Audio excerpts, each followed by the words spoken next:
এই পৃথিবীতে এমন একজন মহামানবকে পাঠিয়েছেন যিনি পুরো বিশ্বটাকে পরিবর্তন করেছেন এবং যিনি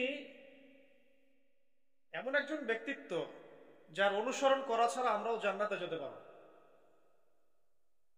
যিনি এমন একজন ব্যক্তিত্ব যিনি নিশ্চিত জান্নাতি জানার পরেও তাহাজ্জুদে দাঁড়িয়ে পা ফুলিয়ে ফেলতেন,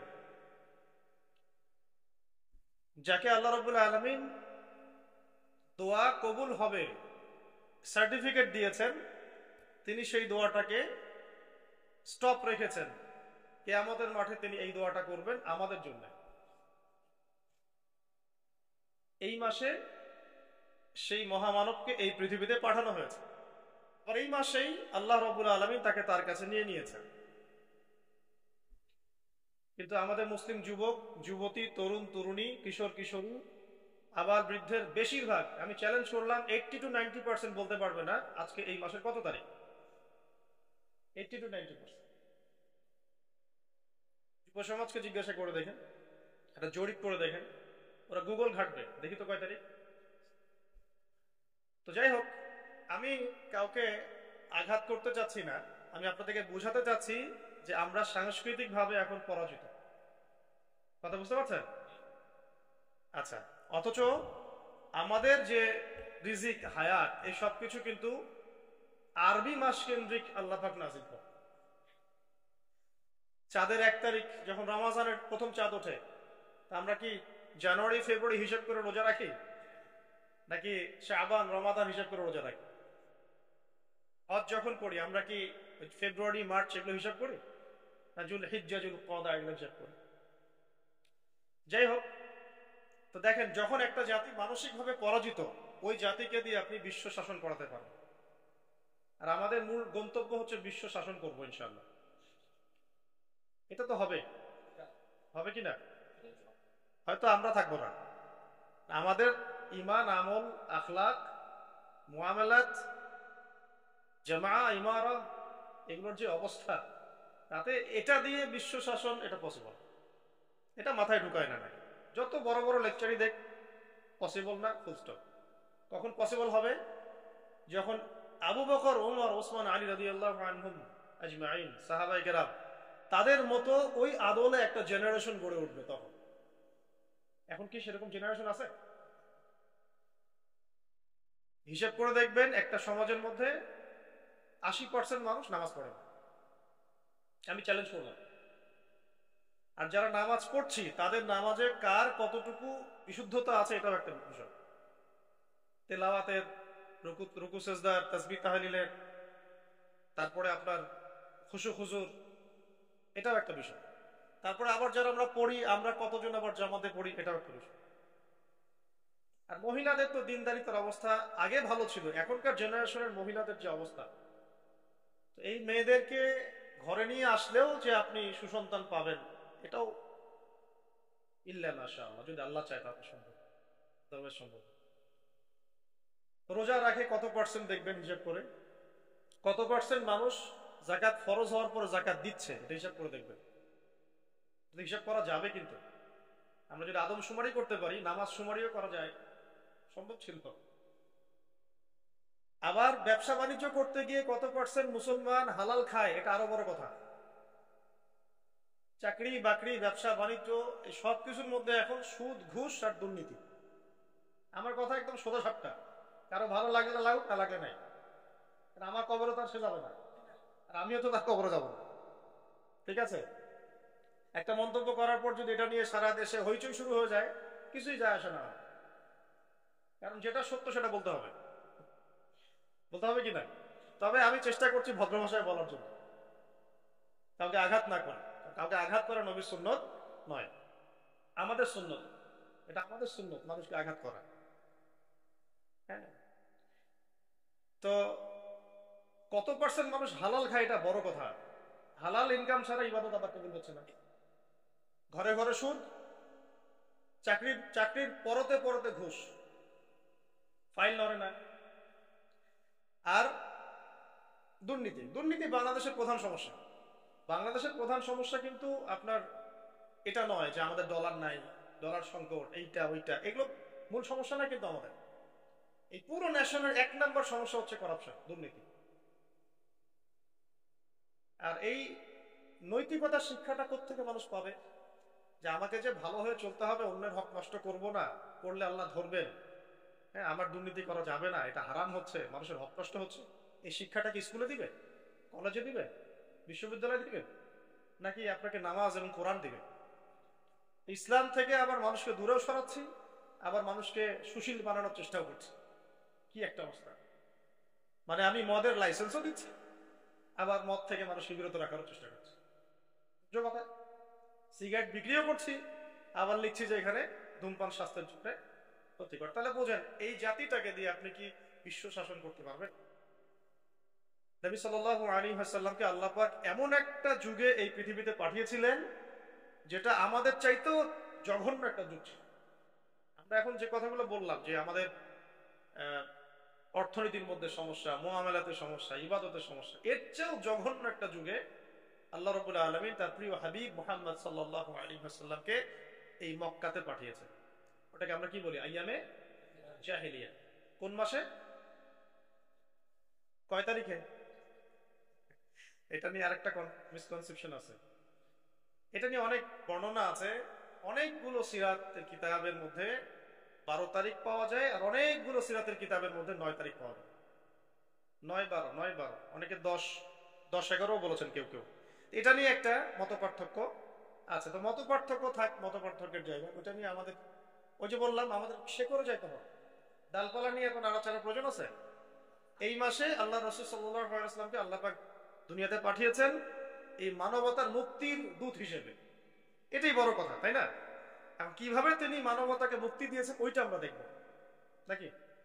আমাদের মূল জায়গাটা কোনটা? কিভাবে তিনি এই পথ ভোলা জাহেলি মানুষগুলোকে খাঁটি মানুষ বানালেন, এটা দেখবো, নাকি? ওই সুন্নতটা যদি আমরা আবার চালু করতে পারি, তাহলে পৃথিবীর এমন কোন সভ্যতা নাই যেটা পরিবর্তন হবে না, ইনশাআল্লাহ। এই তো কথা। আচ্ছা, এখন আরেকটা কথা বলি, যে আপনি সাংস্কৃতিক পরাজয় দেখলেন, এটা দেখলেন অর্থনৈতিক পরাজয়। কোন দেশের সেন্ট্রাল ব্যাংক বোঝেন? যারা জেনারেল লাইনে পড়েন তারা তো বোঝেন অ্যাটলিস্ট। কেন্দ্রীয় ব্যাংক, কোন দেশের সেন্ট্রাল ব্যাংক যেটা ইউনাইটেড নেশনস এর আন্ডারে আছে, ইউনাইটেড নেশনস নাম শুনেছেন? তার আন্ডারে, ওয়ার্ল্ড ব্যাংকের আন্ডারে, আইএমএফ এর আন্ডারে কোন দেশের, সেই দেশটা সেকুলার হোক, ডেমোক্রেটিক হোক, বা যে কোনো কান্ট্রি হোক, কমিউনিস্ট কান্ট্রি হোক না কেন, সে সুদবিহীন ব্যাংকিং সিস্টেম চালু করতে পারবে না। ক্লিয়ার? এখন সুদ হালাল না হারাম? আর কেন্দ্রীয় ব্যাংক তো বুঝলেন, একটা দেশের কেন্দ্রীয় ব্যাংকের আন্ডারে আবার অনেকগুলো ব্যাংক থাকে, থাকে কিনা? সরকারি বেসরকারি অনেক ব্যাংক থাকে। যেটার কেন্দ্রীয় ব্যাংকে সুদ থাকে, তার বেসরকারি ব্যাংকে সুদ থাকবে না? কম আর বেশি। এর বাইরে কিছু মানুষ ইসলামিক ব্যাংকিং চেষ্টা করেন, তারপরে তারা জানেন যে এখানে 100% সুদ মুক্ত থাকা সম্ভব না, তাহলে চেষ্টা করতে দোষ নাই। কিন্তু যে বললাম, আমাদেরকে বুঝতে হবে কি, ড্রেনে একটা আবর্জনার ডাস্টবিনের মধ্যে নেমে বা ড্রেনের মধ্যে নেমে গায়ে সাবান মাখলে যেমন খুব একটা লাভ হয় না, ঠিক তেমনি এমন কিছু সিস্টেম আছে ওর ভিতরে ঢুকে আবার দিনের খেদমত করা যায়। বুঝতে পারছেন? অনেকে ডিফার করতে পারেন, আপনাদের মত আপনার খবর আপনার। একটা আবর্জনা ডাস্টবিন নেমেছেন, এখন এখানে স্প্রে করছেন বডি স্প্রে, কি হবে? আল্লাহ মাফ করুন। আর যদি এমন হয়, তাহলে কাজটা কি? আবর্জনাটাকে পরিষ্কার করা, এই তো। আচ্ছা, আল্লাহ রাব্বুল আলামিন আমাদেরকে কথাগুলো বোঝার তৌফিক দান। তো এরকম অবস্থার চাইতেও ভয়াবহ অবস্থা ছিল মক্কায়। ওখানে সুদ ছিল, জেনা ব্যভিচার ছিল, মাদক ছিল, ছিল না? শিরকের মতো বড় বড় পাপ ছিল, মূর্তি পূজা ছিল, ইত্যাদি। ওই রকম একটা পরিবেশে আল্লাহ রাব্বুল আলামিন আমাদের প্রিয় নবী মুহাম্মদ রাসূলুল্লাহ সাল্লাল্লাহু আলাইহি ওয়াসাল্লামকে জন্ম দিয়েছেন কোন মাসে? তাহলে এই মাসে কি আমরা একটু চেষ্টা করতে পারি যে অন্তত একবার এই মাসের মধ্যেই নবী সাল্লাল্লাহু আলাইহি ওয়াসাল্লামের সিরাত বা জীবনীটা পড়ে ফেলবো? কয়জন পড়েছেন এই পর্যন্ত? নবীর সিরাত পড়েছেন কয়জন? হাত তোলেন। আচ্ছা, বাদ দেন, এই কয়েকজন মানুষ। যে মানুষটাকে আল্লাহ পাক পাঠিয়েছেন এই বিশ্বের পরিবর্তন করার জন্য, কোরআন দিয়ে, সুন্নাহ দিয়ে, তার আদর্শ দিয়ে, এবং আমরা তার উম্মত বলে দাবিও করি, তিনি আমাদের জন্য সুপারিশ করবেন। তো সেই প্রিয় নবীর প্রতি ভালোবাসা তো আমরা খুব দেখাতে চাই। যখন কেউ তাকে গালিগালাজ করে বা কটূক্তি করে, আমরা তো অনেক ভালোবাসা দেখাতে চাই, এটা তো ভালো, মাশাআল্লাহ। কিন্তু সেই নবীর জীবনী যদি আপনি না পড়েন, এটা কি আপনার জন্য লজ্জার নয়? আমাদের ব্যর্থতা না? এক, নবী সাল্লাল্লাহু আলাইহি ওয়াসাল্লাম নবী হয়েছে কত বছর বয়সে? 40। কত বছর বলেন? ক্লাসের মতো মনে করেন। এর আগে 40 বছরের আগে আমাদের নবী সাল্লাল্লাহু আলাইহি ওয়াসাল্লাম কোনো অন্যায় করেছিলেন? কোনো মিথ্যা কথা বলেছেন? কোনো পাপ করেছেন? তিনি আগে থেকেই পবিত্র চরিত্রের মানুষ ছিলেন। ঠিক আছে? আমরা এখানে ওই বিষয়গুলো কথা বলছি না, তার বাবার নাম কি, মায়ের নাম কি, বংশ কি, এগুলো আপনারা পড়ে নিতে পারেন। আমরা বলছি কিভাবে তিনি দিনটাকে প্রতিষ্ঠা করলেন। নবী হওয়ার পরেই, নবী হওয়ার সাথে সাথেই আল্লাহ রাব্বুল আলামিন তার উপরে ওহী করেছেন সূরা আলাকের প্রথম 5টা আয়াত। কোন সূরা? ইকরা বিসমি রাব্বিকাল্লাযী খালাক, এই সূরা। বা'দা আউযু বিল্লাহি মিনাশ শাইতানির রাজীম। এখানে আল্লাহ পাক তাকে পড়তে বলেছেন। কি বলেছেন? পড়তে বলেছেন। কিন্তু আমাদের নবী সাল্লাল্লাহু আলাইহি ওয়াসাল্লাম কিন্তু পড়তে জানতেন না, লিখতে জানতেন না, পড়তে জানতেন। আল্লাহ পাক তাকে এভাবে কোন স্কুল, কলেজ, মাদ্রাসা এভাবে তিনি পড়াশোনা করে আসেন নাই। আল্লাহ পাক তাকে জ্ঞান শিক্ষা দিয়েছেন। আল্লাহ পারেন কিনা? তার মানে এখন দিনের জন্য আমরা যাই করতে চাই না কেন, প্রথম কাজ কি বলেন? ব্যাস, পেলেন তো? প্রথমে নবী সাল্লাল্লাহু আলাইহি ওয়াসাল্লাম প্রথম যে ওহীটা পেয়েছেন সেটা হলো ইকরা, পড়ুন। কি পড়বেন? বিসমি রাব্বিকাল্লাযী খালাক, আপনার সেই রবের নামে যিনি আপনাকে সৃষ্টি করেছেন। মানে যে জ্ঞান আপনাকে আল্লাহর কাছে নিয়ে যাবে ওই জ্ঞান আপনি শিখবেন, তাই তো? আর যে জ্ঞান আপনাকে আল্লাহ থেকে দূরে সরায় ওই জ্ঞান শিখবেন? আমরা এখন বেশিরভাগ ক্ষেত্রে ওই জ্ঞানই শিখছি যে জ্ঞান আমাদেরকে আল্লাহ থেকে দূরে সরাচ্ছে দিন দিন, তাই না? এটা কি বুঝতে পারেন কিনা যে আপনার পড়াশোনা কোন কোন ক্ষেত্রে আপনাকে আল্লাহ থেকে দূরেও সরাচ্ছে? বুঝতে পারেন? আল্লাহ বোঝার তৌফিক দান করুন। তো প্রথম কাজ আমাদের তাহলে, দিন নিয়ে যেটাই করতে চাই, চলতে চাই, দিন প্রতিষ্ঠা করতে চাই, প্রথম কাজ কি ভাই? ব্যাস, আল্লাহ নবী সাল্লাল্লাহু আলাইহি ওয়াসাল্লাম ওহী পেলেন, এরপরে তিনি কাছের মানুষদেরকে দাওয়াত দেওয়া শুরু করলেন। কাদেরকে? তাহলে আমাদের সুন্নাহ কি? এখন আমাদের কাছের মানুষদেরকে দিনের দাওয়াত দেয়। তো দিনের দাওয়াত দেওয়ার আগে আবার নিজেকে ঠিক হতে হবে, নিজেকে জ্ঞান অর্জন করে আমল করতে হবে, করে প্র্যাকটিসিং মুসলিম হতে হবে। এবার আমি আমার কাছের মানুষদেরকে দাওয়াত দেব। কাছের মানুষ বলতে সবার আগে ইসলাম কবুল করেছেন কে? তার স্ত্রী খাদিজা রাদিয়াল্লাহু আনহা, কাছের মানুষ আবু বকর সিদ্দিক রাদিয়াল্লাহু আনহু, চাচাতো ভাই আলী ইবনে আবি তালেব, হ্যাঁ, যায়েদ ইবনে হারেসা রাদিয়াল্লাহু আনহু, আস্তে আস্তে এভাবে উসমান ইবনে আফফান, আব্দুর রহমান বিন আউফ, সাদ ইবনে আবি ওয়াক্কাস, তালহা বিন উবাইদুল্লাহ, জুবাইর ইবনে আওয়াম, আস্তে আস্তে আস্তে আস্তে মানুষ ছড়াতে থাকলো। প্রথম সুন্নাহটা কি তাহলে? আগেই একদম মানে কি বলবো, আগেই একদম বিশ্ব শাসন করার চিন্তা করা না, আগে কাছের মানুষদেরকে পরিবর্তন করা? আর এই পরিবর্তন করতে গিয়ে অনেকে কথা শুনতে পারে, অনেকে কথা নাও শুনতে পারে। যারা শুনবে আলহামদুলিল্লাহ, যারা শুনবে না তাদের কোনো সমস্যা নেই। নবী সাল্লাল্লাহু আলাইহি ওয়াসাল্লামের অনেক চাচা ছিলেন, প্রায় 7 থেকে 9 জন। সবাই, কেউ কি ইসলাম কবুল করেছেন? মানে সবাই কি ইসলাম কবুল করেছেন? পরের দিকে আব্বাস রাদিয়াল্লাহু আনহু ইসলাম কবুল করেছেন। তো এই যে আবু জাহেলের নাম শুনেছেন, আবু লাহাবের নাম শুনেছেন, তারা কি সম্পর্কে নবী সাল্লাল্লাহু আলাইহি ওয়াসাল্লাম কি হতেন? তার মানে দাওয়াত দিলে কাছের সব মানুষ ইসলাম কবুল করবে বা দাওয়াত গ্রহণ করবে জরুরি না, নাও করতে পারে, বরং শত্রুতাও করতে পারে, তাই তো? কিন্তু আমাদের শুরুটা হবে এভাবে।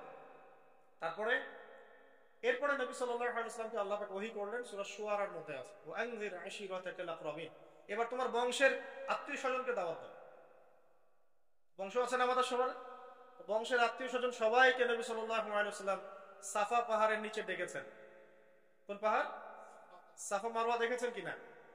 যারা গিয়েছেন দেখেছেন হয়তো। সাফা তো আর আগের মতো নাই, এটা এখন গ্লাস দিয়ে বন্ধ করা আছে। তো সাফা পাহাড়ের পাদদেশে নবী সাল্লাল্লাহু আলাইহি ওয়াসাল্লাম এই ইয়া মা'শারাল কুরাইশ সবাইকে ডেকেছেন। ডেকে বলেছেন, আমি যদি তোমাদেরকে বলি এই পাহাড়ের পিছনে সেনাবাহিনী আছে, তোমাদেরকে আক্রমণ করবে, তোমরা কি বিশ্বাস করবে আমার কথা? সবাই বলছে হ্যাঁ করবো, কেন করবো না? তুমি হচ্ছে আল আমিন, সত্যবাদী, তুমি সবসময় সত্য কথা বলো, তোমার কথা কেন বিশ্বাস করবো না? তখন তিনি বললেন যে তোমরা কুলু লা ইলাহা ইল্লাল্লাহ তুফলিহুন, তোমরা সবাই বলো যে আল্লাহ ছাড়া প্রকৃত কোনো মাবুদ নাই, তাহলে সফল হয়ে যাবে। ব্যাস, এই বলার সাথে সাথেই নবী সাল্লাল্লাহু আলাইহি ওয়াসাল্লামকে পাথর মারা শুরু। আবু লাহাব কে মেরেছে প্রথম? ওই জন্যই তো সূরা নাযিল হলো, আতিয়াদা আবি লাহাবেও বাঁচান। ব্যাস, এই হলো শুরু। তারপরে নবী সাল্লাল্লাহু আলাইহি ওয়াসাল্লাম নবুয়তের বয়স কত? 23 বছর। কত বছর? এই 23 বছরের মধ্যে মক্কায় ছিলেন কত বছর বলেন? 13 বছর। আর মদিনায় 10। এই প্রথম 13 বছর মক্কায় ছিলেন। প্রথম 13 বছরের প্রথম 3 বছর তিনি এইভাবে গোপনে দাওয়াত দিয়েছেন। কত বছর? আমরা তো 3 দিন দাওয়াত দিই হাবশায় যাই, তাই না? প্রথম 3 বছর আল্লাহর নবী গোপনে দাওয়াত দিয়েছেন, গোপনে গোপনে, individually, man to man, door to door. তারপরে তিনি প্রকাশ্যে দাওয়াত দেওয়া শুরু করলেন। আর যখনই প্রকাশ্যে দাওয়াত দেওয়া শুরু করলেন, ব্যাস তখনই তার উপরে অমানবিক সব নির্যাতন নেমে আসে। আমরা উমরা সফরে একবার মক্কায়, একবার মদিনায়, 2 বার আমরা জামাত আগে যেতে পারি নাই, কাতারের সামনে যেতে পারি নাই। তো তাপমাত্রা দেখলাম সেদিন প্রায় 44 ডিগ্রি তাপমাত্রা, 44 কি 42 ডিগ্রি তাপমাত্রা, প্রচন্ড গরম।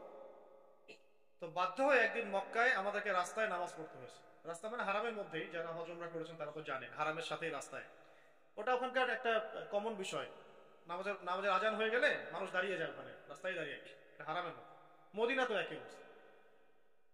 তো ওই গরমের মধ্যে আর জায়গা না পেয়ে রাস্তায় একদিন দাঁড়াতে হলো। দাঁড়াতেই, জায়নামাজের উপরে দাঁড়াতে আমাদের হিমশিম খেতে হচ্ছে, মনে হচ্ছে পা পুড়ে যাবে। তার উপর রুকু করা, সিজদা করা, তাশাহুদের শেষ বৈঠক, কপাল লাগানো। তখন একজন সাহাবীর কথা মনে পড়ছিল, বেলাল রাদিয়াল্লাহু আনহু। সাহাবী বেলাল রাদিয়াল্লাহু আনহু। এটা তো কিছুই না, তাকে মরুভূমির গরম বালির মধ্যে শুইয়ে উপর থেকে চাবুক মারা হয়েছে, তার উপর বুকে পাথর চাপাতে হয়েছে। তো নির্যাতনের, আমরা আসলে নির্যাতনের নও জানি না। এই যে আমাদের জেল, জুলুম, তারপরে গুম, এগুলো কিছু না।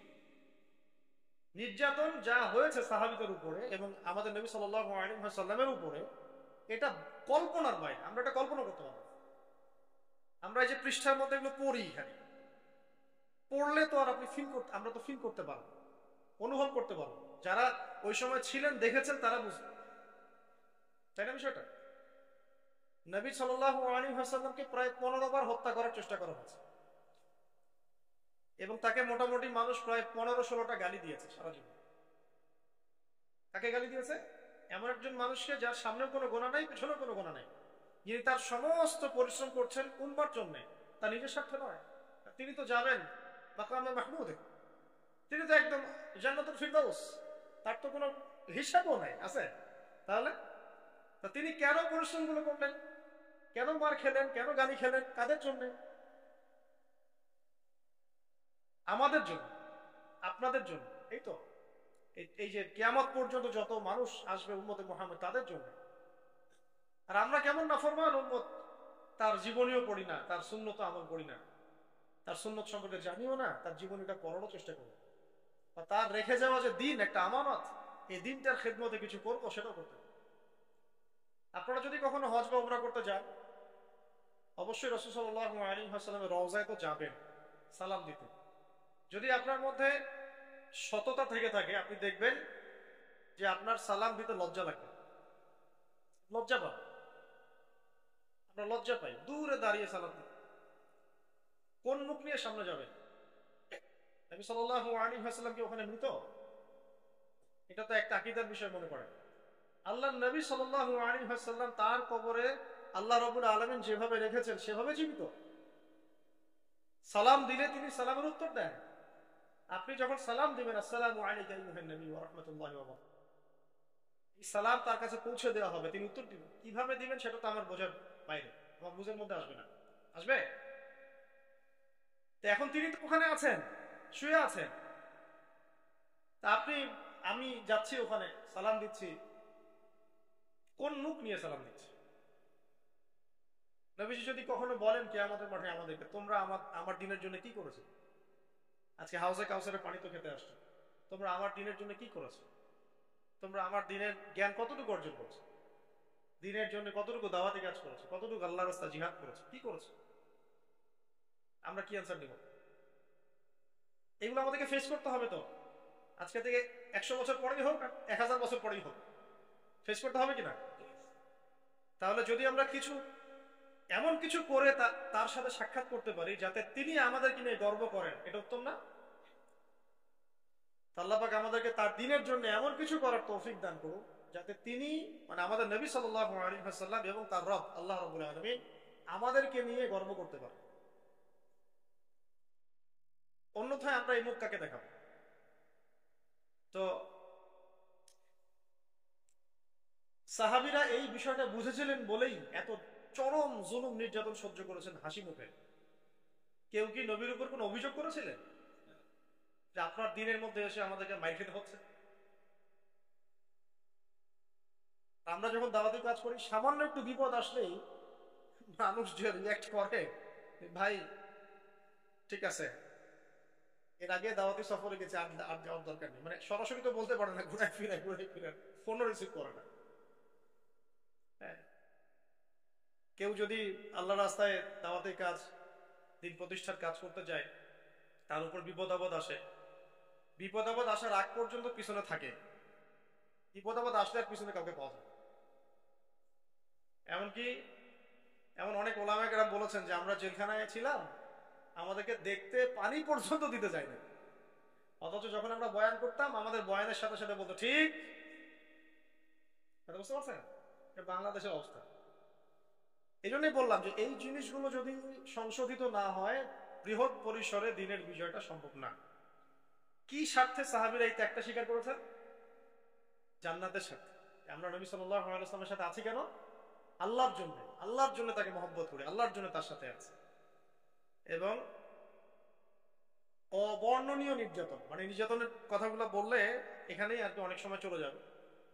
কোন সাহাবী চামড়া পুড়িয়ে দেওয়া হয়েছে, কোন সাহাবীর জ্বলন্ত আগুনের মধ্যে শুইয়ে দেওয়া হয়েছে, কোন সাহাবীকে পৈতৃক সম্পত্তি থেকে বঞ্চিত করা হয়েছে, কোন সাহাবীকে ঘরের মধ্যে বন্দী করে রাখা হয়েছে, কোন সাহাবীকে শুল দণ্ড দিয়ে হত্যা করা হয়েছে। তো তাদের স্যাক্রিফাইসের সামনে আমাদের স্যাক্রিফাইসের কোনো দাম আছে? এই নির্যাতন চলতে থাকলো প্রায় প্রায় ধরেন 6 থেকে 7 বছর। কত বছর? অমানবিক নির্যাতন। এর মধ্যে আরো 3 বছর তাদেরকে সমাজ থেকে বয়কট করে দেওয়া হবে। সমাজের কেউ তাদের সাথে মিশবে না, কথা বলবে না, ব্যবসা করবে না, বিয়ে শাদী করবে না, কিছু করবে না। মনে করেন আপনাদের এই কয়েকজন মানুষকে যদি সমাজ থেকে বয়কট করে দেওয়া, বাড়ি ঘর থেকে সব উচ্ছেদ করে দেওয়া হচ্ছে, তাহলে এখন কি করবেন? কিভাবে চলবেন? খাবেন কি? কোথায় থাকবেন? 3 দিনে আমরা অস্থির হয়ে যাবো। 3 দিনে হবে না? 3 দিন কেন, 3 ঘন্টায় অস্থির হয়ে যাবো। আর তাদেরকে এইভাবে বয়কট করে রাখা হয়েছে 3 বছর। কত বছর? এই 3 বছর তারা ছিলেন শিয়ারে আবু তালেব। আবু তালেব, চাচা আবু তালেবের পাহাড় ছিল, পাহাড়ের পাদদেশে তারা থাকতেন। এত ফ্লেক্সিবল ছিল না লাইফটা, তাঁবুর নিচে থাকতেন। ওই সময় তারা ব্যক্তিত্বের পরিচয় দিয়েছেন। কেউ কেউ খাবার দিয়ে যেত, উট উট চালিয়ে দিত যে উটটা খাবার নিয়ে যাক। হামজা রাদিয়াল্লাহু আনহু বলতেন এরকম এরকম অনুদানের খাবারের আমাদের দরকার নেই, আল্লাহ যখন আমাদের ব্যবস্থা করবেন তখন হবে। এই সময় কোন কোন ক্ষেত্রে এমন হয়েছে যে তারা গাছের ছাল পাতাও খেয়েছে। গাছের ছাল আছে না, ছাল পাতাও খেয়েছে। ওই সময় অনেক সাহাবী গর্ভবতী ছিলেন, সন্তান প্রসব হয়েছে, বাচ্চাকে দুধ দিতে পারছিলেন না। আপনারা কি অনুভব করতে পারছেন সিচুয়েশনটা কেমন ছিল? আমিও আসলে ব্যাখ্যা করতে পারছি না, তো এই অবস্থা ছিল 3 বছর। এরপরে আল্লাহ রাব্বুল আলামিনের পক্ষ থেকে সাহায্য আসলো, এই বয়কটটা উঠে যায় অলৌকিক ভাবে। তাদের চুক্তিনামাটা আল্লাহ পাক পোকা দিয়ে খাইয়ে দিয়েছেন, কাবার মধ্যে লটকানো ছিল এটা। এই পুরো বিষয়গুলোর পিছনে কারা ছিল? আবু জেহেল, আবু লাহাব, উতবা, শাইবা, রাবিয়া, সুনাক বিন শারিক, এরকম কিছু নেতা। তো এই নেতারা কি নবীকে দেখে নাই? নবীর কোরআন তেলাওয়াত শোনে নাই? সাহাবীদেরকে দেখে নাই? নবী সাল্লাল্লাহু আলাইহি ওয়াসাল্লাম কি তাদেরকে দাওয়াত দেন নাই? তাদের কি দুনিয়াবি সম্পত্তির অভাব ছিল? তাদের কি রাজনৈতিক ক্ষমতার অভাব ছিল? নবীজি উল্টা বলেছিলেন, আপনারা যদি ইসলাম কবুল করেন, শুধু আরব না, পুরো বিশ্বের শাসন করতে হবে, শাসনভার পাবে। পরবর্তীতে ইসলাম সারা বিশ্বে ছড়িয়ে পড়েছিল না? যে উমর রাদিয়াল্লাহু আনহু প্রথম দিকে এক পর্যায়ে নবী সাল্লাল্লাহু আলাইহি ওয়াসাল্লামের বিরুদ্ধে চলে গিয়েছিলেন, তাই না? একটা বর্ণনা আছে না, যে তাকে হত্যা করার জন্য খোলা তরবারি হাতে গিয়েছিলেন। ওই উমর রাদিয়াল্লাহু আনহু যখন ইসলাম কবুল করলেন, আল্লাহ পাক তাকে খলিফা বানিয়ে দেন নাই? এটা নবীজি বুঝাচ্ছিলেন, আপনারা যদি ইসলাম গ্রহণ করেন, আমার চাচারা শুধু আরবের না, আজমের রাজত্ব পাবে। শুধু লা ইলাহা ইল্লাল্লাহ সাক্ষী দেন, ব্যাস।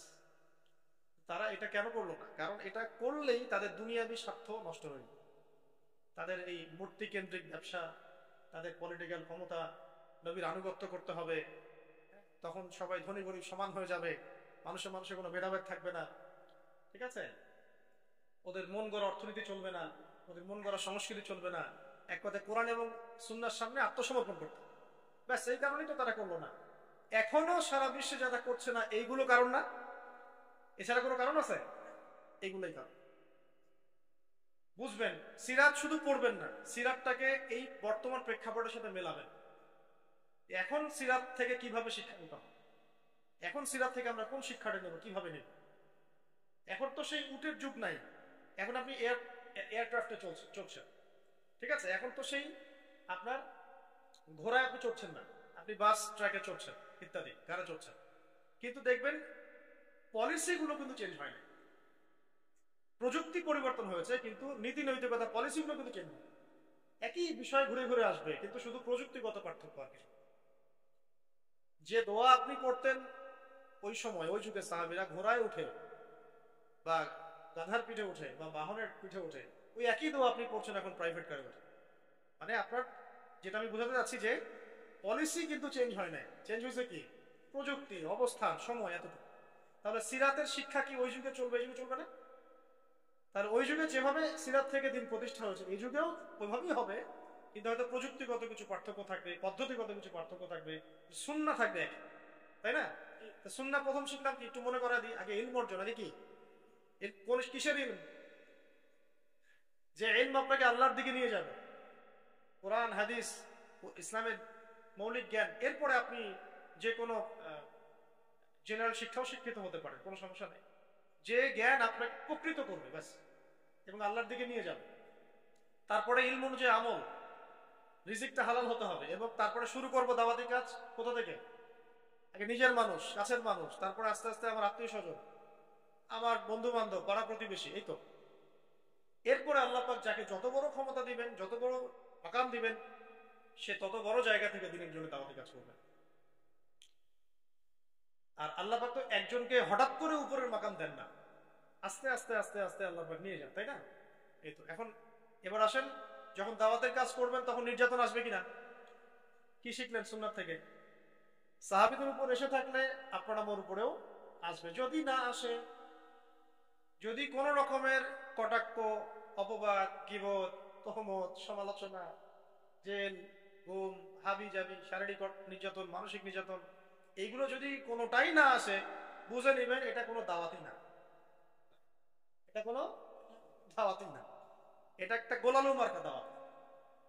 সব তরকারিতেই চলে, গরুর গোশতেও গোলালু, এমনি সবজিতেও গোলালু। ওটা এমন দাওয়াত, যে দাওয়াতটা সুরসুরি মার্কা দাওয়াত। আমার বক্তব্য মানে এড়িয়ে যাব, আমি বিপদ এড়িয়ে যেতে চাই।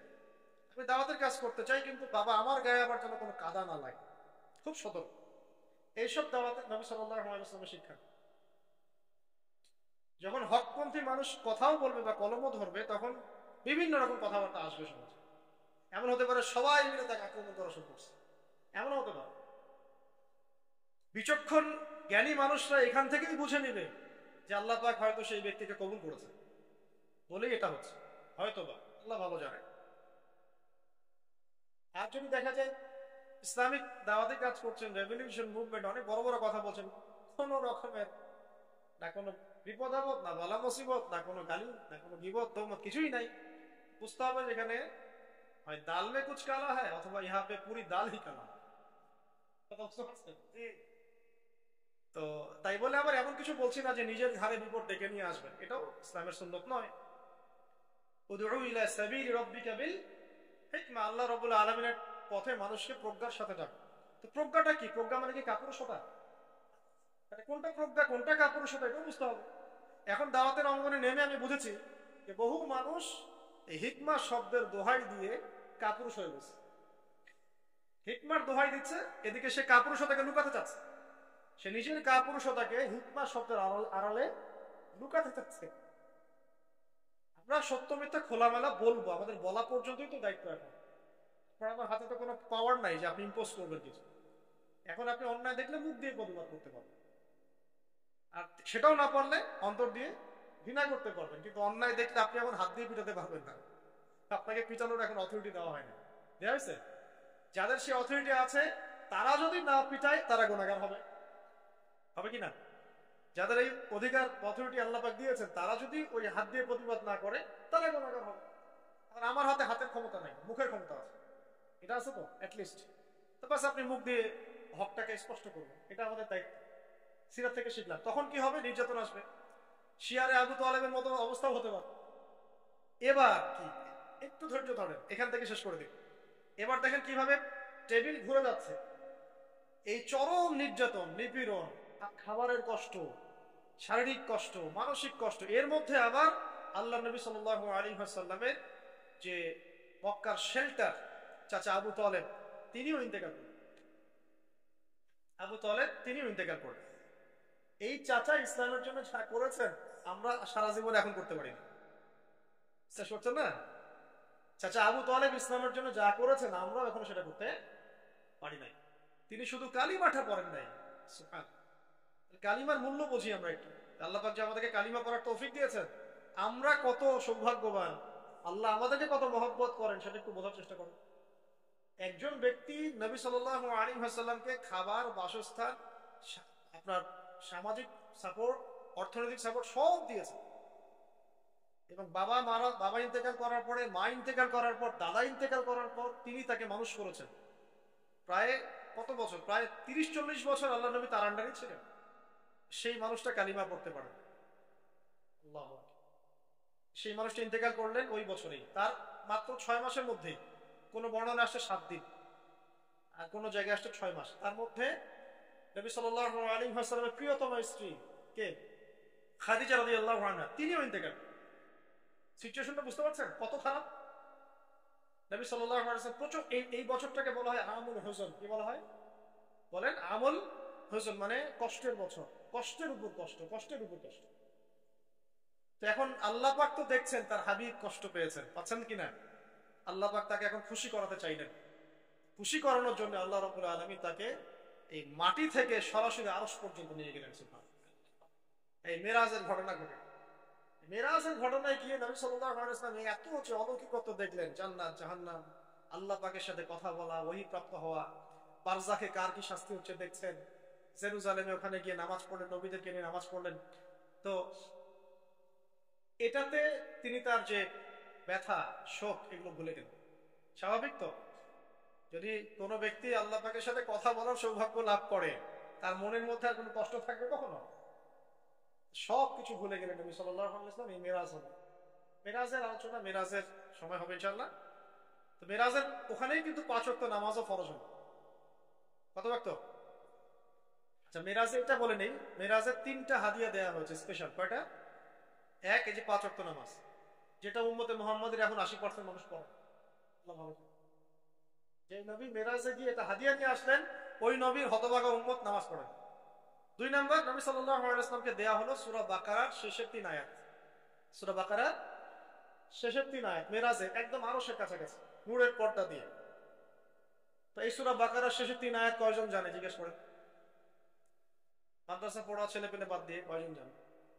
3 নাম্বার দেয়া হলো একটা ওয়াদা।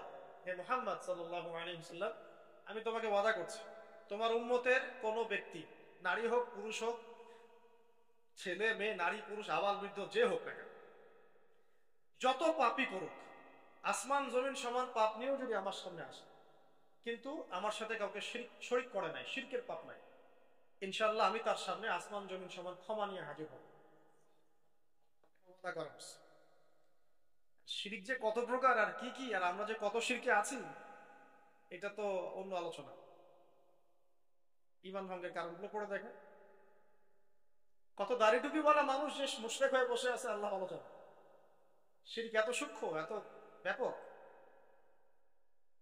এমনকি আল্লাহ পাকের বিধান, যে বিধানগুলো নাযিল করা হয়েছে, এগুলোকে কেউ যদি হারাম মনে করে, আল্লাহ হালাল করে দিয়েছেন ও হারাম মনে করছে, আবার আল্লাহ হারাম করেছেন ও হালাল করে নিচ্ছে, এটাও শিরকের মধ্যে পড়ে, কুফরের মধ্যে পড়ে।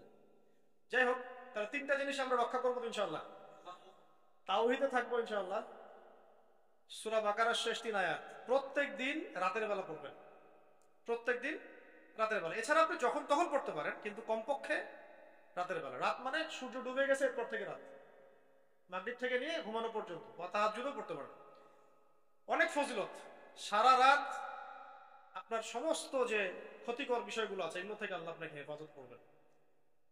এমনকি সারা রাত আপনি যদি তাহাজ্জুদ করতে নাও পারেন, ওই নেকিটা আপনাকে লিখে দেওয়া হবে ইনশাআল্লাহ। আরেকটা হলো কি বললাম, 5 ওয়াক্ত নামাজ। এটা ছিল 50 ওয়াক্ত, কমতে কমতে আসছে 5। এই মেরাজের ঘটনার পরে ইসলামের গতিপথ পাল্টে যায়। এর মাঝখানে সাহাবীরা একবার আবিসিনিয়ায় হিজরত করেছিলেন 2 বার, আর নবী সাল্লাল্লাহু আলাইহি ওয়াসাল্লাম তায়েফে গিয়েছিলেন তাদেরকে দাওয়াত দেওয়ার জন্য। আসলে আবিসিনিয়ার বাদশা ছিল একজন খ্রিস্টান, কিন্তু সে সৎ খ্রিস্টান ছিল। আল্লাহ নবী সাল্লাল্লাহু আলাইহি ওয়াসাল্লাম বলেছিলেন যে আবিসিনিয়ায় বাদশা নাজাশী আছে, তিনি একজন খ্রিস্টান, কিন্তু তার রাজ্যে কেউ জুলুমের শিকার হয় না। একজন খ্রিস্টান সম্পর্কে আমাদের নবী এই কথা বলছেন, বাদশা নাজাশীর রাজত্বে কেউ জুলুমের শিকার হয় না। আর এই কথাটা আপনি মুসলমান শাসকদের সম্পর্কে বলতে পারবেন? তার আন্ডারে কেউ জুলুমের শিকার হয় না, পারবেন? অনেস্টলি বলে, সততার সাথে বলে, পারবেন না। আমরা তো সিনেমা হল ওপেন করে দিচ্ছি, মদের বার ওপেন করে দিচ্ছি, হ্যালোইন উৎসব করছি, সুদ জায়েজ করে নিচ্ছি, আল্লাহ পাকের বিধানগুলোকে সরাই দিচ্ছি, নিজের মন গড়া বিধান চালাচ্ছি। সব ক্ষেত্রে আমরা আল্লাহর বিরোধী আচরণ করছি, তারপরে আমরা দাবিও করছি মুসলিম। মাশাআল্লাহ। যাই হোক, তাদের হিসাব তারা দিবে। তো বাদশা নাজাশী একজন খ্রিস্টান শাসক, যার আন্ডারে কেউ জুলুমের শিকার হয়। এই কথা কে বলছে? আমাদের নবীজি বলছে। সেই বেচারা মাশাআল্লাহ ইসলামও কবুল করেছিলেন, তিনি ইসলামও কবুল করেছিলেন। তোরা মারিয়ামের তেলাওয়াত শুনে মাশাআল্লাহ। তো আল্লাহ নবী গিয়েছেন তায়েফে। আবার এদিকে তায়েফের 3 গোত্র, আব্দে ইয়ালাইল, আব্দে মাসউদ, হাবিব বিন আমর, এরাও ইসলাম কবুল করেন। উল্টা আল্লাহ নবীকে রক্তাক্ত করেছে, মনে আছে ঘটনা? বদদোয়ার সুযোগ দেওয়া হয়েছিল, তিনি বদদোয়া করেন নাই, দোয়া করেছেন। এরপরে নবী সাল্লাল্লাহু আলাইহি ওয়াসাল্লাম মক্কায়, হজের মৌসুম তখন চলছে। এবার বুঝেন কি হলো, এইবার আল্লাহ পাক পুরো এই গতিপথ পরিবর্তন করল। ওই যে দূরে মদিনা, প্রায় 400-500 কিলোমিটার দূরে, ওখান থেকে 6 জন যুবক, কয়জন? 6 জন যুবক এই মক্কায় আসলো।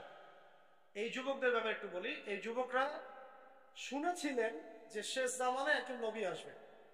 এতে তাওরাত, জাবুর, এগুলোর মধ্যে লেখা আছে শেষ জামানে একজন নবী আসবে এই বংশ থেকে, তার নাম হচ্ছে আহমদ। কি নাম? আচ্ছা, এটা কারা শুনেছেন? এই 6 জন যুবক, আউস এবং খাজরাজ গোত্রের 6 জন যুবক। আসআদ বিন জুরারাহ তাদের নেতা ছিলেন। তারা এসে যখন হজ করতে আসে, তখন কিন্তু একটা হজ ছিল বিকৃত। ওই হজের মৌসুমে আল্লাহ নবী তাদেরকে দাওয়াত দিলেন। তারা সাথে সাথে ইসলাম কবুল করলেন, দেরি করলেন। তারা শুনেছিলেন যে একজন নবী আসবে। আপনি কি সেই নবী? হ্যাঁ, আমি সেই নবী। তিনি কোরআন শোনালেন। আর কোরআন যে ব্যক্তি মন থেকে শুনবে, বুঝবে, সে তো বুঝবে এটা আল্লাহর পক্ষ থেকে আসছে, এটা মানুষের রচনা হতে পারে। এই 6 জন সৌভাগ্যবান মদিনা থেকে এসে ইসলাম কবুল করে গেলেন। মদিনার তখনকার নাম ছিল ইয়াসরিব। কি নাম ছিল? ইয়াসরিব। ব্যাস, এই যে ঘুরছে এবার গতিপথ, মক্কার গন্ডি পেরিয়ে এখন ইসলাম আবিসিনিয়ায় চলে গেছে, তাইফে চলে গেছে, মদিনা যাচ্ছে। আমাদের বিষয়গুলো বুঝতে পারছেন কিভাবে আগাবে? এভাবেই আল্লাহ পাক আগিয়ে নেবেন ইনশাআল্লাহ। বাংলাদেশ কিছু না, আরো অন্যান্য বহু দেশে চলে যাবে। এখানেই ইসলাম কায়েম হতে হবে না। আল্লাহ চাইলে অস্ট্রেলিয়ায় গান করতে পারে, আল্লাহ চাইলে মালয়েশিয়ায় গান করতে পারে, পারে কিন্তু। হ্যাঁ, কোনটা? এটা হিজরতের আগের কথা। 6 জন হিজরতের আগের কথা, এখন হিজরত হয় নাই। হিজরত হওয়ার প্রেক্ষাপট হচ্ছে আর এই 6 জনকে আল্লাহ নবী বললেন, তোমরা মদিনায় ফিরে যাও এবং ওখানে গিয়ে দাওয়াতি কাজ করো। এই যে এখন দাওয়াতি ডেলিগেশন টিম চলে যাচ্ছে, দাওয়াতি কাজ করতে শুরু করলেন। পরের বছর তারা আবার আসছে, এবার 12 জনকে নিয়ে আসছে। কয়জনকে নিয়ে? 12 জনকে। এই 12 জন এসে বলছেন, ইয়া রাসূলুল্লাহ সাল্লাল্লাহু আলাইহি ওয়াসাল্লাম, মদিনায় দাওয়াতের উর্বর ভূমি আছে, আপনি একজন দায়ী আমাদের সাথে পাঠিয়ে দেন, একজন দায়ী আল্লাহ, মানে যে আল্লাহর পথে মানুষকে ডাকে। আল্লাহ নবী তখন একজন দায়ী পাঠালেন, সেই দায়ীর নাম হচ্ছে মুসআব বিন উমাইর। মুসআব বিন উমাইর রাদিয়াল্লাহু আনহু, তিনি উহুদ যুদ্ধে শহীদ হয়েছিলেন। তিনি গিয়ে এবার দাওয়াতি কাজ শুরু করলেন। একটু মনোযোগ দেন প্রিয় ভাইরা, এখনই আস্তে শেষ হয়ে যাবে। তিনি গিয়ে মদিনায় ব্যাপক দাওয়াতি কাজ শুরু করলেন মাত্র 1 বছরের মধ্যে। কত বছর? 1 বছরের মধ্যে 75টা পরিবার ইসলাম কবুল। 75টা পরিবার কিন্তু তখন অনেক বড় বিষয়। তখন তো জনসংখ্যা এত বেশি না, তো বেশি কি, বিশাল ব্যাপার। তার মানে মদিনায় আর এই 75টা পরিবারের মধ্যে মদিনার বড় বড় নেতৃস্থানীয় পরিবারও আছে, যারা একটা কথা বললে সমাজে দাম আছে। এমন লোক আছে না সমাজে? তো এরকম লোক আছে, এরকম অনেক লোক সেখানে ছিল। তারা এবার আসলেন আল্লাহ নবীর কাছে, এসে হাতে হাত রেখে বায়াত করলেন। এটা বায়াত কিন্তু সুন্নাহ। নবী সাল্লাল্লাহু আলাইহি ওয়াসাল্লামের হাতে হাত রেখে বায়াত করলেন, আর মহিলারা মুখে বায়াত করেছে। 6টা বায়াত, 6টা শর্ত দিয়েছেন। তোমরা আল্লাহর সাথে কাউকে শরীক করবে না, ঠিক আছে। তোমরা সন্তানদেরকে হত্যা করবে না, ঠিক আছে। তোমরা একে অপরকে মিথ্যা অপবাদ দিবে না, ঠিক আছে। চুরি করবে না, জেনা করবে না, ঠিক আছে। আমি যখন তোমাদের কাছে যাব হিজরত করে, তোমরা তোমাদের স্ত্রী সন্তানকে যেভাবে নিরাপত্তা দাও আমাকে সেভাবে নিরাপত্তা দিবে। কে বলছেন এটা? তারা বলেন ঠিক আছে। বলার পরে বলছেন ফামা লানা ইযা ফাআলনা যালিকা ইয়া রাসূলুল্লাহ, আমরা যদি এটা করি তাহলে কি পাবো? এই কাজগুলো যদি আমরা করি কি পাবো? এটা কি মানে ফজিলত? নবীজি বলছেন আল জান্নাহ, জান্নাত। এই সময় আয়াত নাযিল হয়েছে সূরা তাওবার ওই আয়াতটা, ইন্নাল্লাহা আশতারা মিনাল মুমিনিনা আনফুসাহুম ওয়া আমওয়ালাহুম বিআন্না লাহুমুল জান্নাহ। এই আয়াতটা পড়বেন, 111 নম্বর আয়াত। তো বাস এবার যে হিজরত, আল্লাহ নবী এখন হিজরত করে চলে গেলেন মদিনায়, কারণ মক্কায় পরিবেশ ভালো না, তায়েফে ভালো না, তাই না? এখন আল্লাহ পাক বলেন মদিনায় চলে গেলেন হিজরত। হিজরত করতে দিবে না, এটা নিয়ে কত সমস্যা। তাকে আটকায় রাখা হচ্ছে, হত্যা করার চেষ্টা করা হচ্ছে। তিনি সাহাবীদেরকে আগে পাঠিয়ে দিলেন, তারপরে আবু বকর রাদিয়াল্লাহু আনহুকে নিয়ে হিজরত করলেন। হিজরত করার সময় নবীজি কত বিচক্ষণ ছিলেন দেখেন। তিনি জানেন, আল্লাহ পাক তাকে জানিয়ে দিয়েছেন যে তোমার বাসা ঘিরে রেখেছে। বের হওয়ার সময় সূরা ইয়াসিনের 9 নম্বর একটা পড়লেন, ওয়াজআলনা মিন বাইনি আইদিহিম সাদ্দান ওয়া মিন খালফিহিম সাদ্দান ফাআগশাইনাহুম ফাহুম লা ইউবসিরুন। এটা পড়ে এই হাতের মধ্যে বালু নিয়ে তিনি ছিটিয়ে দিয়েছেন। ওই যারা যারা হত্যা করতে আসছে সবার চোখে পড়ে ঘুম, সারা রাত ঘুম। বুঝেছেন তিনি কত বুদ্ধিমান? দেখুন আমাদের নবী শুধু তাসবিহ তাহলিল শেখাতে আমাদেরকে আসেন নাই, কত বুদ্ধিমান, কত ম্যাচিউর। দেখুন যেই রাস্তা দিয়ে মদিনায় যাওয়ার সোজা রাস্তা, ওই রাস্তায় তিনি যান নাই, তিনি উল্টা দিকে রাস্তা গিয়েছেন যাতে ওরা বিভ্রান্ত হয়, রাস্তা ভুল করে। উল্টা দিকে গাড়ে শহর রাস্তায় গিয়ে, গাড়ে শহর যারা গিয়েছেন তারা জানেন, উল্টা দিকে রাস্তায় গিয়ে তিনি 3 দিন গাড়ে শহরে থেকেছেন। 3 দিনে সব ঠান্ডা হয়ে যাবে, তারপর আমরা যাবো। বুঝতে পারছেন? এটা হলো স্ট্র্যাটেজিক সুন্নাহ। এখনকার বিশ্বে মুসলমানরা এই সুন্নাহ অ্যাপ্লাই করতে পারে। আমরা সব কেন জানি হাবা গোবার মতো হয়ে গেছে, কেন? তাই না? বিষয়টা খেয়াল করে দেখেন, ওরা আমাদের উপর চতুরতা করে, চালাকি করে, হাবা গোবার। আল্লাহ নবী সাল্লাল্লাহু আলাইহি ওয়াসাল্লাম এত বিচক্ষণ ছিলেন। তারপর 3 দিন পর তিনি হিজরত করলেন সমুদ্রের ধার ঘেঁষে। এবার মদিনায় প্রথমে ঢোকেন নাই, ঢুকেছেন কুবায়। কোথায়? ওখানে প্রথম মসজিদ হয়েছে, ওখানে কয়েকদিন থেকেছেন, প্রায় 5 দিনের মতো। তারপর সেখান থেকে মদিনায়। মদিনা ঢোকার পর কি হলো আপনারা তো জানেন। মদিনাবাসী পুরো কলিজা খুলে তাদেরকে রিসিভ করেছে। মদিনাবাসী ইসলামের জন্য যা করেছে এটা অবর্ণনীয়, অকল্পনীয়। সব দিয়ে দিয়েছে, তাদের জান, তাদের মাল, তাদের বসত বাড়ি। কেউ কেউ তো স্ত্রী তালাক দিয়ে মুহাজির সাহাবীকে দিতে চাইছে, তাই না? এমন করছে। তো ওখানে গিয়ে আল্লাহ নবী শোনেন, শেষ শেষ কথাগুলো শোনেন, টার্নিং পয়েন্টটা শোনেন। এবার আল্লাহ নবী সেখানে গিয়ে কিন্তু আর দুর্বল নন, তিনি এখন শক্তিশালী। তিনি কিন্তু এখন শক্তিশালী। এখন আর মক্কার পরিবেশ নাই, নির্যাতন নাই, আছে শান্তি। প্রথমে তিনি যেটা করলেন, সেখানে একটা মসজিদ নির্মাণ করলেন। তার মানে আমাদের দ্বীনের প্রচারের জন্য মার্কাজ লাগবে। এরকম মার্কাজ ছিল মক্কাতেও, দারুল আরকাম, মনে আছে? ওখান থেকে দিন শেখানো হতো। ওইটাই আবার নববী। সুবহানাল্লাহ, এই সাহাবী, তার প্রতি আল্লাহ পাক রহম করুন, তার নাম আবু আইয়ুব আনসারী রাদিয়াল্লাহু আনহু। তার জমির মধ্যে নবী সাল্লাল্লাহু আলাইহি ওয়াসাল্লাম, এই যে মদিনা এখন দেখছেন মসজিদ, ওই বেসটা ওখানে। এখন লক্ষ লক্ষ কোটি কোটি মানুষ ওখানে নামাজ পড়তেছে। মসজিদ তৈরি করা হলো। তারপরে আনসার মুহাজিরের মধ্যে দ্বীনি বন্ধন সৃষ্টি করা। তাহলে দিন কায়েম করতে দ্বীনি বন্ধন লাগবে। বাংলার মাটিতে কোনো দ্বীনি বন্ধন নাই। বাংলার মাটিতে দিন কায়েম না হওয়ার অন্যতম কারণ, এখানে কোনো দ্বীনি বন্ধন নাই। বন্ধন আছে নিজের দলের মধ্যে, দলের লোক দেখে দেখে সালাম দেয়। কোনো ইউনাইটেড কমিউনিটি নাই। অ্যাবসলিউটলি না। তিনি সেখানে গিয়ে আনসার মুহাজিরদেরকে একসাথে নিয়ে বসে এক ভাই এক ভাই, ওমর তুমি তার সাথে, বেলাল তুমি তার সাথে, তুমি তার সাথে, এইভাবে জোড়া জোড়া জোড়া জোড়া। এক সাহাবী বলছেন আমার 2টা বাড়ি আছে, একটা আপনাকে দিয়ে দিচ্ছি, আমার 2টা জমি আছে, একটা আপনাকে দিয়ে দিচ্ছি, আমার 2জন স্ত্রী আছে, একজনকে তালাক দিচ্ছে, আপনি বিয়ে করবেন। এইরকম ভাতৃত্বের বন্ধন আপনি পাবেন? এই অসুস্থ অনলাইন সংস্কৃতি এসে আলেমেই তো ইয়া নাই, হৃদ্যতা ভালোবাসা পারলে মানে অনলাইনে ধুয়ে ল্যাংটা করে রেখে দিবে। দোষ থাকার না থাক, সে নিজের মতো করে তালগোল পাকিয়ে ব্যাখ্যা করে একটা জনগণের সামনে অপদস্থ করার চেষ্টা করে। তা আপনি এখানে দিন কায়েম করতে যাচ্ছেন কিভাবে? একদম অসম্ভব টাস্ক মনে হয়। ওই হৃদ্যতা ভালোবাসা দেখেন। আর ওই সাহাবী বলছেন আমার এইগুলোর দরকার নাই, বরং বাজার কোথায় আমাকে দেখিয়ে দাও। সাহাবী না আব্দুর রহমান বিন আউফ রাদিয়াল্লাহু আনহু। তো হৃদ্যতা ভালোবাসা না থাকলে দিন প্রতিষ্ঠা হবে না। আমাদের ভালোবাসার হৃদ্যতা এখন গোত্রে গোত্রে ভাগ হয়ে গেছে। তাবলিগে মহব্বত, আহলে হাদিসে মহব্বত, হানাফিতে মহব্বত, পীরে মহব্বত, এই তরিকায় মহব্বত, এই অবস্থা চলছে। কেন ভাই, সবাই মুসলিম না আমরা?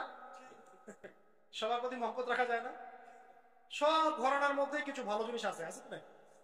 নাকি কোন সবকিছুই খারাপ? কি ভালো তো অনেক কিছুই আছে। ভালোটা খোলা মনে গ্রহণ করলে কি হবে? তাবলিগ জামাতে ভালো কিছু নাই? আহলে হাদিসের মধ্যে ভালো কিছু নাই? হানাফি মাযহাব যারা মানে তারা কি কেউই ভালো না? সুবহানাল্লাহ। তাহলে আমরা কেন এরকম হইলাম? আমাদের মাইন্ডসেটটা এমন হলো, ভালোটাকে আমি নিব, সমস্যা কি? আর এটা তো আমি আল্লাহর জন্য করছি, এমন তো না যে আমি ওর কাছে কিছু পাওয়ার আশা করছি। আল্লাহর জন্য করছি, আল্লাহ আমাকে আজর দিবে ইনশাআল্লাহ। আবার সবার মধ্যে কিছু কিছু বিষয় খারাপ থাকে, থাকে কিনা? বাড়াবাড়ি কিছু থাকে, ওইটা বোঝার মতো ক্ষমতা তো আল্লাহ পাক আমাদেরকে দিয়েছেন, দেন নাই? আল্লাহ পাক আপনাকে বিবেক দিয়েছেন, জ্ঞান দিয়েছেন, আলেম ওলামা দিয়েছেন। আপনি পরামর্শ করলে তো বুঝতে পারবেন যে কোন বিষয়গুলো একটু খারাপ, ওগুলো বাদ দেন, ছেড়ে দেন। ছেড়ে দিয়ে যদি আমরা একটা ইউনাইটেড প্ল্যাটফর্ম ক্রিয়েট করতে না পারি, যদি আগামী 50 বছরও না পারি, 50 বছরও এই জমিনে দিন কামে ট্রাই করতে থাকেন, দেখেন কি হয়। আমার মন্তব্য বলে দিলাম, আমারটা আমি বলে দিলাম, আপনি চেষ্টা করে দেখেন। এভাবে বিভক্ত উম্মাহ কখনো ঐক্যবদ্ধ শক্তি হতে পারে। কিন্তু এখন আমাদের এই যে সিরাত থেকে শিক্ষাগুলো নিতে হবে। কেউ না নেয়, কেউ না করে নাই, আমি আমারটা করি, আমার জায়গা থেকে আমি চেষ্টা করি। এবার ওদের সাথে একটা এখন সন্ধি চুক্তি হবে, মদিনা সনদ যেটা আমরা বলি। ওইখানে আবার আব্দুল্লাহ বিন উবাইয়ের অনুসারী হয়ে গেল, ওরা আবার মুনাফিক। ওখানেও কিন্তু শান্তি নাই, ওখানে আরো ভিতর অন্য অন্য শত্রু, এখানে আছে মুনাফিকরা। এভাবে চলতে থাকলো। এবার আল্লাহ পাক যখন আয়াত নাযিল করলেন যে তোমরা এখন সশস্ত্র যুদ্ধ করতে পারো, তো হোয়াটএভার মানে কেতাল বা যুদ্ধের আয়াতগুলো নাযিল হলো। কোথায় নাযিল? মক্কা না মদিনায়? ওই অবস্থায় এবার সারিয়া অভিযান যুদ্ধগুলো হতে থাকে। এই হতে হতে বদর যুদ্ধ কিন্তু প্রথম সশস্ত্র যুদ্ধ নয়। বদর যুদ্ধের আগে অনেক সারিয়া হয়েছে। সারিয়ার গাজওয়ার পার্থক্য বুঝতে হবে। সারিয়া মানে যে অভিযানগুলো সামরিক, কিন্তু সেখানে আল্লাহর নবী নিজে উপস্থিত ছিলেন না, অন্য সাহাবীকে দায়িত্ব দিয়ে দেন। গাজওয়া মানে যে যুদ্ধে আল্লাহর নবী নিজে উপস্থিত থেকে যুদ্ধ করেছে, বুঝতে পারছেন? তখন প্রথম বেশ কয়েকটা সারিয়া হওয়ার পরে একটা কাফেলার ঘটনাকে কেন্দ্র করে বদরের মাঠে প্রথম গাজওয়া বদর হয়ে গেল। মুসলমানরা কিন্তু ওটা প্রস্তুতি নিয়ে যায় নাই যুদ্ধ করতে, এটা ভুল, অনেকে ভুল মনে করে। আমরা ফুল প্রিপারেশন নিয়ে যুদ্ধ করতে যাইনি। কিন্তু 2টা ঘোড়া নিয়ে কি কেউ যুদ্ধ করতে যায়? 2টা ঘোড়া, উট নাই, একটা উটও নাই, মাত্র 2টা ঘোড়া, 313 জন সাহাবী। তারা গিয়েছেন ওই কাফেলা, আবু সুফিয়ানের কাফেলাকে অ্যাটাক করার। কিন্তু এদিকে আবার আবু জেহেল ওদের হাজার হাজার সৈন্য নিয়ে চলে আসছে। বদরের মাঠে গেলে বুঝতে পারবে। তারপরে নবী সাল্লাল্লাহু আলাইহি ওয়াসাল্লাম তখন দোয়া করছেন আল্লাহর কাছে, আল্লাহ আজকে যদি 313 জন মানুষ বা 313 জন সাহাবী এই মুসলমানরা এখানে মারা যাও, তাহলে ইসলামের নাম নেওয়ার মতো আর পৃথিবীতে কেউ থাকবে না। তুমি আজকে আমাদেরকে সাহায্য করো। এই বলে কান্নাকাটি করছেন নবী সাল্লাল্লাহু আলাইহি ওয়াসাল্লাম। চাদর পরে গেছেন, আবু বকর রাদিয়াল্লাহু আনহু চাদর উঠাই দিলেন, দিয়ে বলেন হাসবুকা ইয়া রাসূলুল্লাহ, অনেক হয়েছে আল্লাহ রাসূল, আল্লাহ আপনার দোয়া কবুল করবেন ইনশাআল্লাহ, আমরা আপনার সাথে আছি, চলেন। নবীজি পরামর্শ করছেন আমরা কি যুদ্ধ করব না করব না? তখন আনসারী সাহাবীরা বলছেন যুদ্ধ করব না মানে আপনি যদি আমাদেরকে বলেন উত্তাল সমুদ্রে লাফ দিতে, তাও লাফ দিব ইনশাআল্লাহ। এরকম অনুসারী না হতে হয়? এরকম অনুসারী আছে কোন কোন জামাতের মধ্যে? আপনি খুঁজে দেখেন তো দেখি। আহলে হাদিস বলেন আর সালাফি বলেন আর হানাফি বলেন আর পীরপন্থী বলেন আর তাবলিগ বলেন, এরকম অনুসারী? সুবহানাল্লাহ। এরকম আমির বা কোথায় পাবেন? ওই আমির, ওই মামুর, ওই বায়াত, এটা তো নাই। বিক্ষিপ্ত না আমরা সবাই? এই বিক্ষিপ্ত অবস্থাটাই আমাদের দুর্বলতার জন্য প্রধান কারণ। আল্লাহ পাক যেন আমাদের এই যুব সমাজকে একটা ব্যানারে একত্রিত হওয়ার তৌফিক দান করে। আল্লাহ পাক এই এই খেদমতটা যে করতে পারবে উম্মার জন্য, ইনশাআল্লাহ বিশাল একটা খেদমত, বিশাল খেদমত। তবে এটা করতে গেলে আপনার চতুর্দিক থেকে আপনাকে গালিগালাজ শুনতে হবে, এটাও হতে হবে। বাঙালি জাতির মধ্যে কাজ করছে। আল্লাহ নবী কি বললেন?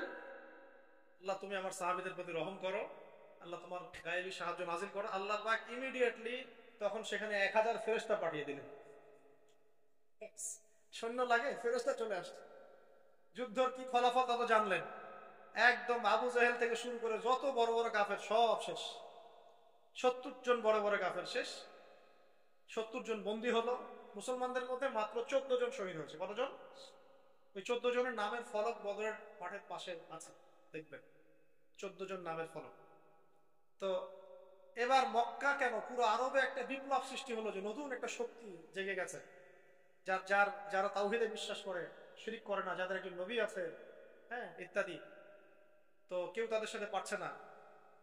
তো পরের বছর আবু সুফিয়ান তার বাহিনী নিয়ে আবারও এটা প্রতিশোধ নিতে গেল। কোন মাঠে? উহুদের মাঠে। উহুদের মাঠে তারা পেরে উঠছিল না প্রথম দিকে, আমাদের একটা ভুলের কারণে, আমাদের ছোট্ট একটা ভুল। আল্লাহ নবী বলেছেন 50 জনকে তোমরা এখান থেকে নামবে না, তীরন্দাজ এখান থেকে নামবে না, জাবাল রুমা। তো যখন যুদ্ধ চলছে, মনে হচ্ছে যে মুসলমানরা জিতে গেছে, তারা নেমে আসছেন যে না আমরা তো জিতে গেছি, যুদ্ধ শেষ হয়ে গেছে মনে। এই সুযোগটাতে খালিদ বিন ওয়ালিদ রাদিয়াল্লাহু আনহু, তিনি পরে মুসলিম হয়েছেন, পিছন দিক থেকে এসে 50 জনকে নিয়ে, 50 জন ঘোড়সাওয়ারকে নিয়ে এসে পিছন দিক থেকে আক্রমণ করলেন। আবার আবু সুফিয়ানরা পালিয়ে যাচ্ছিল, ওরা আবার সামনে থেকে আসে। দুই দিক থেকে চাপে পড়ে মুসলমানরা ছত্রভঙ্গ। এই ছত্রভঙ্গ অবস্থায় প্রায় 70 জন মুসলমান শহীদ হয়ে। কতজন? আল্লাহ নবীর পাশে 9 জন ছিলেন, 9 জন। উনি নবী সাল্লাল্লাহু আলাইহি ওয়াসাল্লাম মানুষকে মানে তার দিকে নিয়ে আসার জন্য জোরে বলেছিলেন, হে আমার সাহাবীরা, ইউহাল মুসলিমুন, হ্যাঁ মুসলমানরা, ইলাইয়া আমার দিকে আসো, হ্যাঁ না রাসূলুল্লাহ, আমি আল্লাহর রাসূল। এটা আবার কিছু কাফের শুনে ফেলছে।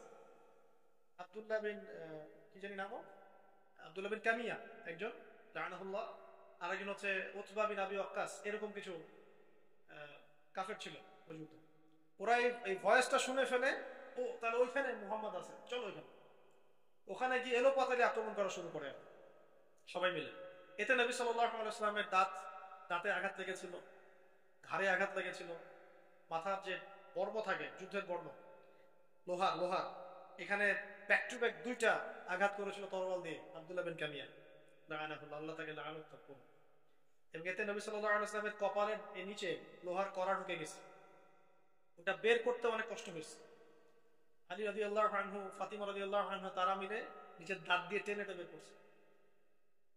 কথা বুঝতে পারছেন? আপনি তো বুঝাতে পারছি না কি হয়েছে ওই যুদ্ধে, একটু আপনার সামনে তুলে ধরার চেষ্টা করছি, বইটা পড়লে বুঝতে পারবেন, সিরাত পড়লে। মানে এই আধা ঘন্টা 1 ঘন্টার মধ্যে হয়তো বা সর্বোচ্চ এতটুকু সময় হয়তো হবে, এর মধ্যে মুসলমানদের অবস্থা একটু ছত্রভঙ্গ হয়ে গেছে। একে একে সাহাবীরা শহীদ হতে শুরু করল। তালহা রাদিয়াল্লাহু আনহু, তার সম্পর্কে আসছে, তার গায়ের মধ্যে ওই যুদ্ধে প্রায় 40 থেকে 70টা তরবারের দাগ ছিল। এই অবস্থায় তিনি নিজের কাঁধে নবীকে উঠিয়ে উহুদ পাহাড়ের উপরে উঠায় সেফ জোনে নিয়ে গেলেন। এই অবস্থা, তাহলে ফিজিক্যাল ফিটনেস তাদের কেমন ছিল এটা বুঝতে হবে। আর আমাদের জেনারেশনের ফিটনেস কেমন আমাদের, সেটাও চিন্তা করতে হবে।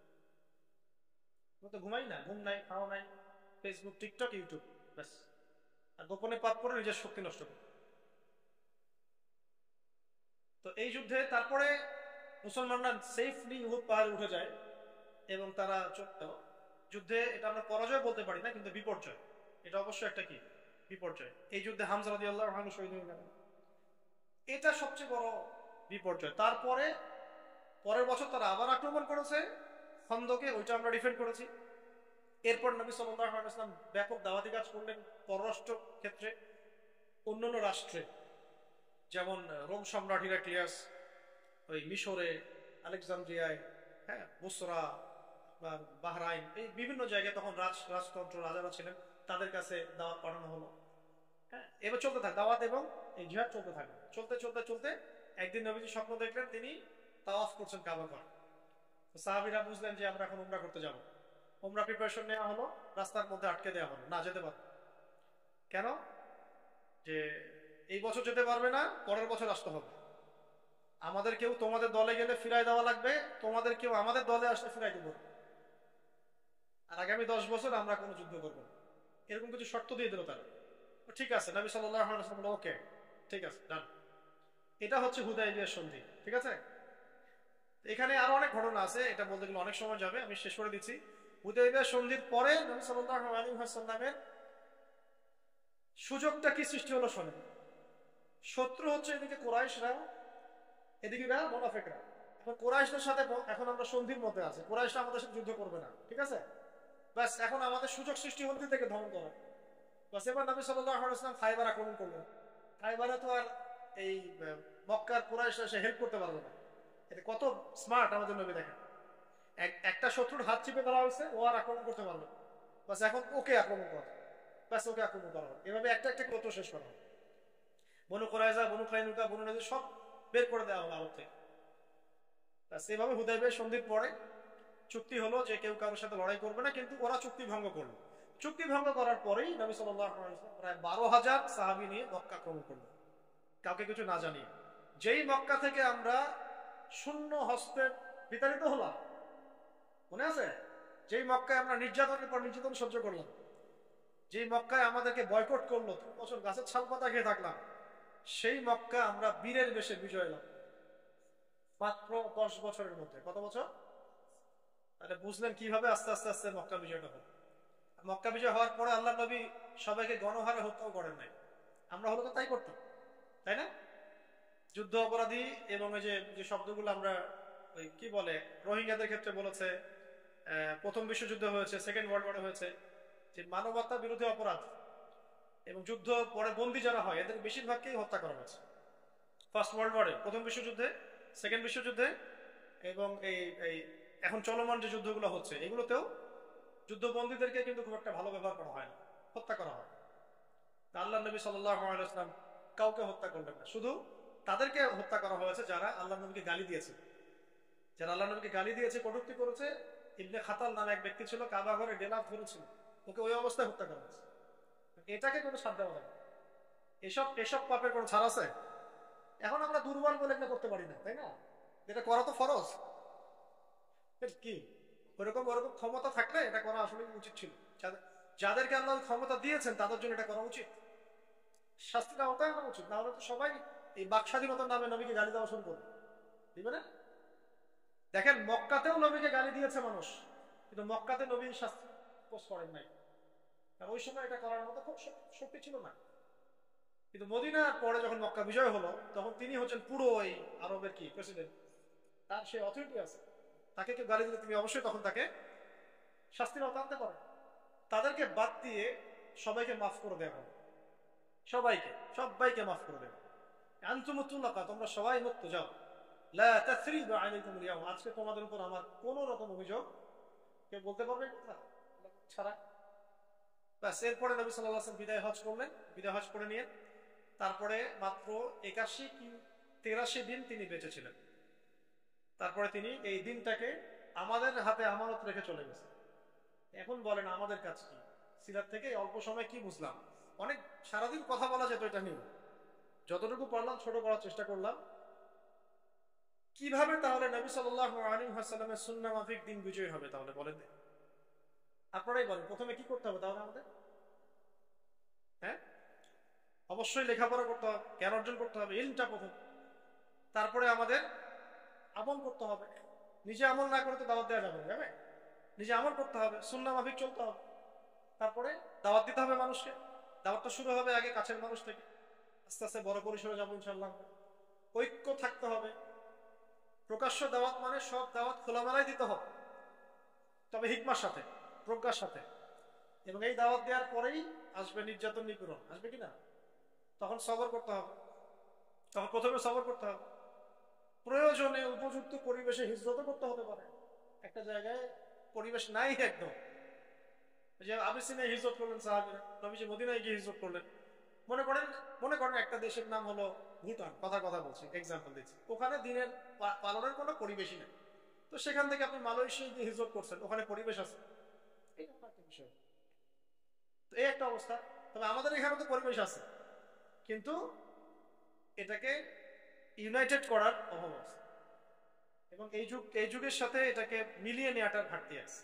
এগুলো ইনশাল্লাহ আস্তে আস্তে ঠিক হয়ে যাবে ইনশাল্লাহ, যদি আমরা সবাই ঐক্যবদ্ধ হওয়ার চেষ্টা করি বা আমরা আমাদের জায়গা থেকে দায়িত্ব পালন করি। এভাবে দাওয়াতের কাজ চলতে থাকবে। তারপরে আল্লাহ পাক দেখবেন ইনশাআল্লাহ এরকম কিছু মানুষ মিলিয়ে দিবেন যারা ইসলামের জন্য নিবেদিত প্রাণ থাকবে, এবং একজন নেতা লাগবে। লাগবে তো? এখানে নেতা কয়জন ছিল? 10 জন? এক নেতা, এক নেতা, এক জামাত। একটা নেতা, একটা জামাত। একটা জামাতের মধ্যে আনসার সাহাবী আছে, মুহাজির সাহাবী আছে। তারা কি আবার দুইটা জামাত হয়ে গেছে? একসাথে হয়ে গেছে। আনসার মুহাজির একসাথে এক হয়ে গেছে। এক আমির, এক জামাত, এক নীতি, ব্যাস চলতে থাকে। দাওয়াত চলবে, যেহেতু এখানে দাওয়াতের প্রেক্ষাপট, দাওয়াত চলবে। যদি কুফাররা আক্রমণ করে তখন জিহাদ চলবে। কথা বুঝতে পারেন না? এখন দাওয়াতের প্রেক্ষাপট, দাওয়াত চলবে। যদি কুফাররা আক্রমণ করে তাহলে কি? তখন সশস্ত্র জিহাদ চলবে, এবং সেটা করবে ইসলামিক স্টেটের যারা প্রধান, তারা এসব ডিসিশন নেবে। সেটা কোনো গ্রামে গ্রামে আমির আবার বের হওয়া, ওই গ্রামে এক আমির, ওই গ্রামে এক আমির, ওই দলের এক আমির, ওই দলের এক আমির, এইসব। এটা একটা বেদাত, এটা নতুন বেদাত। এটা কি নতুন বেদাত? মনে করেন, এক্সাম্পল দিই, মনে করেন যে চট্টগ্রাম থেকে এক লোক বললো যে চলো সবাই যুদ্ধে চলো। এদিকে রংপুর থেকে এক লোক বললো চলো সবাই যুদ্ধে চলো। এদিকে রাজশাহীতে এক লোক বললো চলো যুদ্ধে চলো। ঢাকায় এক বললো। এখন সব জেলাতে জেলাতে একটা একটা করে আমির বানিয়ে দিচ্ছে। এটার কোনো ফলাফল হবে? এটা জিহাদ না, বরং ফাসাদ। এটা কি? এটা ফাসাদ। এগুলো কি? ফাসাদ। তো আমাদের লাগবে আগে জামা এবং আমির, ইমারত। এটা এখনো আমরা এভাবে পাইনি। আল্লাহ পাক সেটা ব্যবস্থা করে দিন। আমি এখন ব্যক্তিগত পর্যায়ে আপনি দিনের জ্ঞান শিখবেন, আমি দিনের জ্ঞান শিখবো, আমল করব, মানুষকে দাওয়াতি কাজ করব, ঐক্যের চেষ্টা করব। যদি না হয় সেটা তারা বুঝবে, আপনি আপনার চেষ্টা করবেন। এবং আমরা আমাদের পরিবারকে ইসলামে রাখার চেষ্টা করব, আমাদের অর্থনীতি হালাল রাখার চেষ্টা করব, আমাদের সন্তানদেরকে মানুষ করার চেষ্টা করব। এই কাজগুলো তো করতে পারবো। এরপরে যদি আল্লাহ আরো বড় ক্ষমতা দেয় তখন দেখা যাবে। আপাতত প্রাথমিকভাবে আমরা এই কাজগুলো করতে থাকবো। আল্লাহ পাক আমাদের সবাইকে তৌফিক দান।